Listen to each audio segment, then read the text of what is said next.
Teman-teman kita ke itu ya. Ini teman setiaku. Tuh.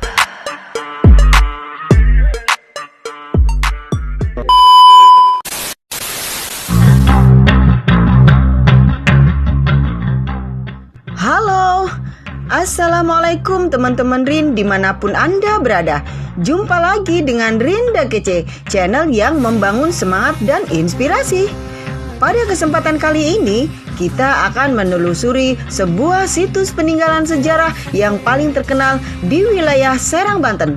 Dan dahulu menjadi istana di mana pemerintahan Raja pertama Banten, yaitu Sultan Maulana Hasanuddin. Dan seperti apa kemegahannya? Hayo teman-teman, kita sama-sama telusuri.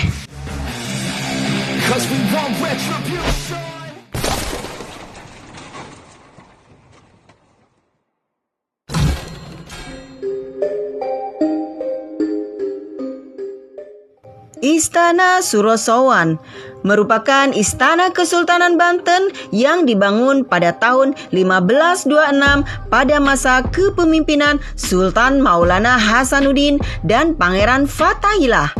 Istana berbentuk segi empat dengan luas sekitar 3 hektar ini hampir rata dengan tanah karena dihancurkan oleh Belanda di bawah pimpinan Daendels pada November 1808. Penghancuran istana ini diakibatkan oleh penolakan Sultan Banten untuk mengirimkan rakyatnya dalam pembangunan Jalan Anyer Panarukan.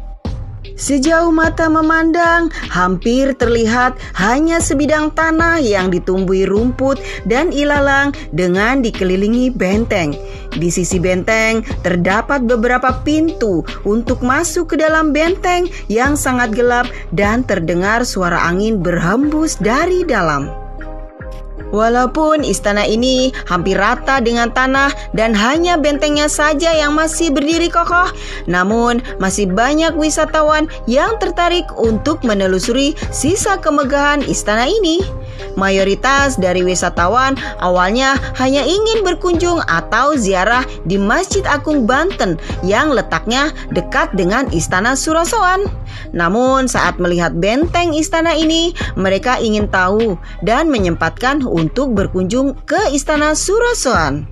Keraton Surosowan dihancurkan Belanda di tahun 1808 di masa pemerintahan Raja Banten ke-15 Sultan Abdul Nasser Muhammad Ishak Zainul Mutakin atau yang biasa dipanggil dengan Sultan Aliuddin di tahun 1803 sampai dengan 1808. Gubernur Jenderal Hindia Belanda Herman Daendels datang di Batavia pada tahun 1808 dengan tugas utama mempertahankan Pulau Jawa dari serangan tentara Inggris yang berpangkalan di India. Untuk tugas tersebut, Daendels membangun sarana-sarana pertahanan, jalan-jalan pos, personil, barak militer, benteng, pelabuhan, rumah sakit tentara, dan pabrik mesyu. Semua itu harus segera diselesaikan dengan dana serendah mungkin, karena memang dana dari negeri Belanda tidak bisa diharapkan. Untuk itulah dilakukan rodi atau kerja paksa, yaitu para pekerja tanpa upah. Pekerjaan pertama adalah membuat pangkalan angkatan laut di ujung kulon. Untuk itu, Daendels memerintahkan kepada Sultan Banten mengirimkan pekerja rodi sebanyak-banyaknya. Tapi karena daerahnya berawa-rawa, maka banyak pekerja yang mati, terkena hawa beracun atau penyakit malaria atau bahkan melarikan diri. Keadaan ini membuat Daendels marah dan menuduh Mangkubumi, warga diraja, sebagai biang keladi larinya pekerja-pekerja itu. Melalui Sultan yang dipanggil datang ke Batavia, Daendels memerintahkan supaya Sultan harus mengirimkan 1.000 orang rakyat setiap hari untuk dipekerjakan di ujung kulon, menyerahkan Pati Mangkubumi warga diraja ke Batavia. Sultan diminta supaya segera memindahkan keraton ke daerah Anyer karena Surosowan akan dijadikan benteng Belanda.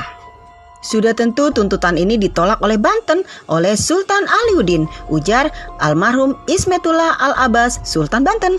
Mengetahui sikap Sultan yang demikian, dengan segera dan sembunyi-sembunyi dikirimkannya pasukan dalam jumlah besar yang dipimpin Dendles sendiri ke Banten. 2 hari kemudian pasukan ini sampai di perbatasan kota. Kemudian diutuslah Komander Philip Peter Dupuy dengan beberapa orang pegawainya ke istana Surosowan untuk menanyakan kembali kesanggupannya Sultan, tanpa memberitahukan bahwa pasukan Belanda sudah disiapkan di luar kota. Namun karena kebencian yang sudah memuncak kepada Belanda, Dupuy dan seluruh pengawalnya dibunuh oleh pasukan pengawal keraton di depan pintu gerbang benteng Surosowan.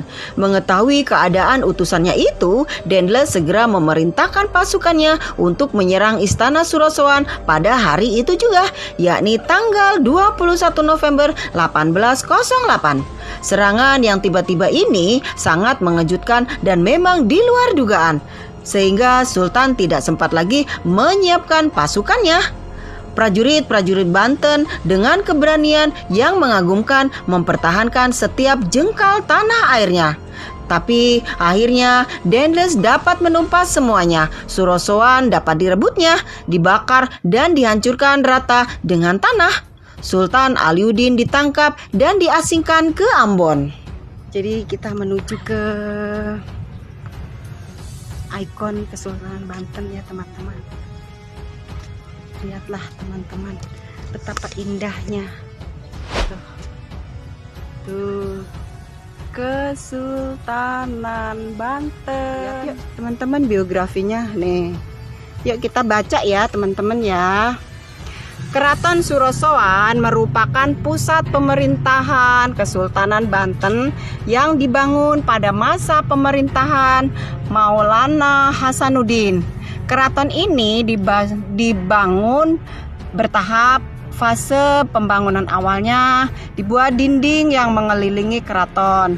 Pada fase bangunan kedua tahun 1680 dibuat dinding bagian dalam dan bastion. Dinding tersebut berfungsi sebagai penahan tembakan, sehingga terjadi perubahan fungsi dinding. Yang semula tembok keliling sebagai pembatas berubah fungsi menjadi pertahanan.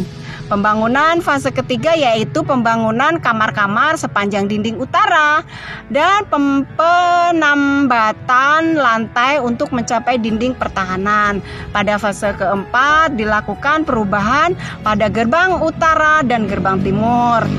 Fase keempat ini susunan bata dinding luar dilapisi batu karang secara merata. Pada fase pembangunan terakhir dilakukan penambatan kamar dan penyempurnaan isian dinding. Tuh, bisa dilihat ya teman-teman ya. Itu gambarnya. Jadi keraton Surosowan yang hanya tinggal puing-puingnya. Nampak kita bisa lihat ya teman-teman ya. Dan yuk kita lihat secara nyata. Nih, sekarang kita lihat ya teman-teman ya. Suasana dari reruntuhan Keraton Surosowan memang terasa sangat kental dengan sejarah dan juga kesan mistis. Terlebih di sekitar area reruntuhan merupakan wilayah lapang dengan banyak rumput dan tumbuhan alang-alang. Keheningan yang begitu kuat di sana seolah menyeret Anda kembali ke masa lalu dan membayangkan kemegahan kerajaan tersebut.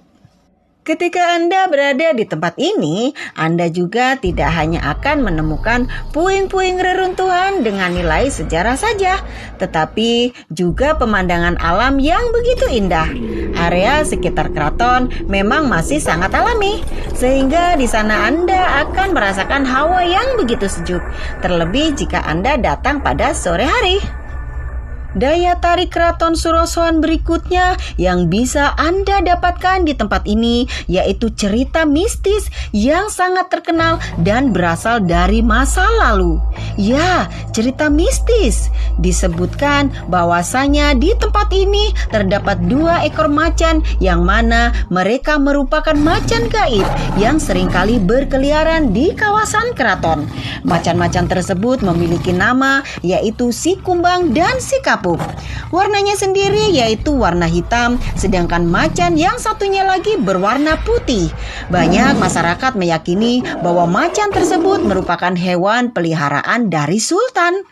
Cerita mistis yang beredar juga menyebutkan bahwa Anda memiliki kemungkinan untuk melihat dua macan gaib pemeliharaan sultan tersebut pada saat tengah malam, yaitu saat menjelang pukul 1 dan pukul 2 dini hari di area sekitar alun-alun Benteng Lama. Namun, untuk bisa melihat kedua macan goib yang sangat legendaris tersebut, Anda diharuskan terlebih dahulu membaca doa. Bagi kaum muslim, diwajibkan membaca salawat. Barulah setelah itu, macan akan mulai menampakkan diri di depan Anda.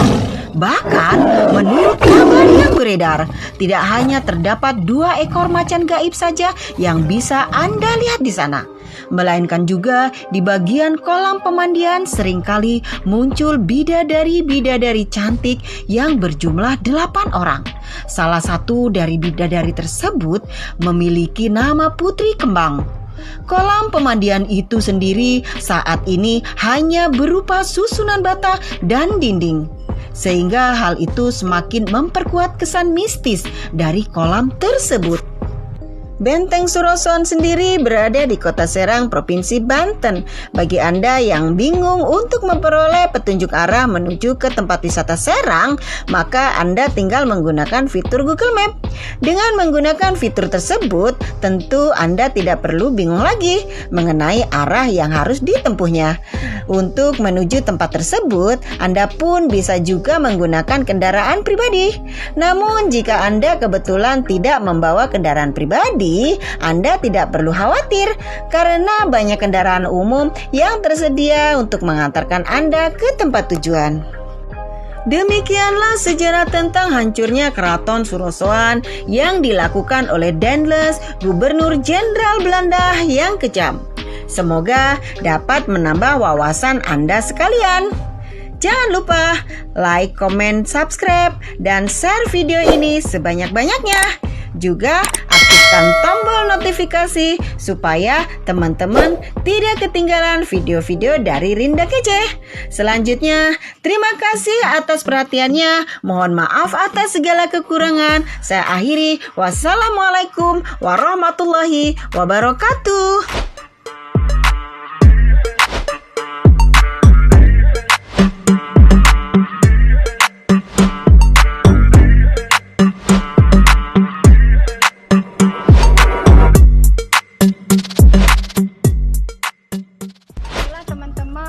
Ikon Kesultanan Banten ya teman-teman, kelihatan ya teman-teman ya.